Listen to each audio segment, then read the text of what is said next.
lifestyle must portray Jesus Christ. But look at the enemy outside and the enemy inside. The enemy outside is, the Bible says, Matthew 12:30, he that is not with me is against me. Enemy inside muzungu. Umulaba kuli muda mubi. Mubi kwa bila ndo kama yeba ziwe. Tina yogenda akatwa kalibu. Amina ta. Oyo mubinyo, oyo wawe basikatalinga busikatali. Na yono enemy one inside. The Bible says bayine kifane ekyokubeera abalamu naye nga tebegana amaanyi ga Mukama. Olaba ne kumbaga tugamba abantu ngo tugenete tumanyi bulungi kwate ensawo. Nemusaba sibala kusubasoma gamba naye nga mujja okusembera ensawo yabwe mujje nayo kimanyi ng'otudde.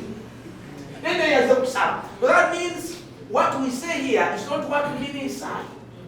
Olowooza abeeyekera siba Kristaayo, abe tasiba Kristaayo, obeera wano nga mwenna muli bakristaayo naye nga ate mwenna mwekube muno, mwenna nga muli bakristaayo, mwenna babazaako emikono, mwenna musembera naye nga gwabaza gundi avaayo mumanuleyo nze ŋŋendewo ate ekisinga okunyuma nga togera nagenda kuba nebyokola tubisobola.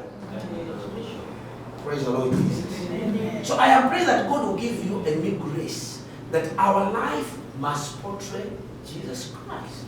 Download the app on App Store or Google Play Store now. Vision Digital Experience, the future of media.